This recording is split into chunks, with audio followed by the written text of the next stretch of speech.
維基情。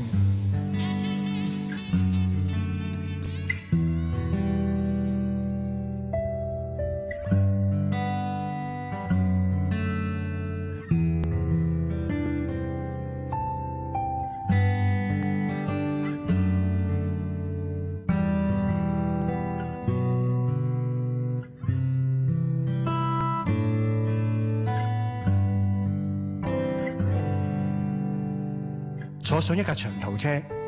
好多時候都會將手機裏邊嘅隨身聽反覆咁去聽，視乎你嘅車程有幾長啦。通常1個鐘頭、2個鐘頭，甚至乎有成3個小時嘅一個車程。對於你嚟講，喺你嘅隨身聽裏邊會出現啲咩嘅音樂咧？有啲人咧中意聽交響樂，有啲人中意聽流行歌曲，甚至乎有啲人中意聽重搖滾嘅音樂。好多時候，當我坐上高鐵嘅一個車程裏邊嘅時候，望住窗外，跟住2隻耳仔塞住耳筒，慢慢聽住自己喜歡嘅歌曲嘅時候，唔知點解，雖然眼睛向住窗外邊不斷欣賞風光，但係唔知點解，不知不覺又會慢慢咁樣瞓着咗覺。聽自己中意嘅歌曲嘅時候，少不免又會諗起以前一啲嘅事情，甚至乎你會覺得喺整個車程裏邊就係屬於自己啦，身邊唔會有人去阻礙你、打擾你，只要你忍住唔會睇手機裏邊俾你嘅信息，嗰一刻就係你自己擁有自己嘅時間啦。有一次嘅車程，諗起欣賞梅花嘅日子，賞花係好多人都會安排嘅一啲嘅節目，甚至乎旅行，有啲人會特登去唔同嘅地方欣賞唔同季節嘅花。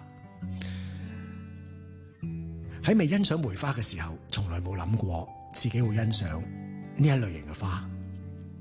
大概都係呢啲嘅時分啦，梅花開始啱啱開啦。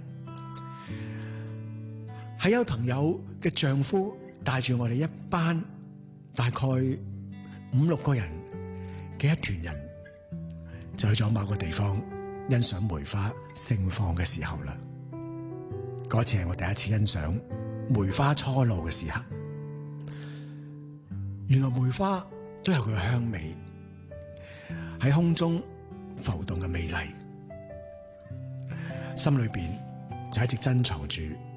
嗰一份好深刻同埋令我感動，而且係甜美嘅回憶。會唔會就係屬於呢個時分，突然間諗起梅花，佢一種獨有高雅，或者佢嘅香味，會令我再次諗下，會唔會自己安排多一次去欣賞梅花嘅時刻呢？當然喺整件事上高，希望能夠陪伴住自己嘅，亦都係當年除咗嗰份心情，亦都喺5-6個人裏邊，除咗我之外，仲有另一個係當其時剛剛認識嘅朋友。如果能夠同呢一位嘅朋友再次欣賞梅花嘅話，我諗相信喺梅花嘅花底下，我哋能夠更加有甜蜜嘅回憶。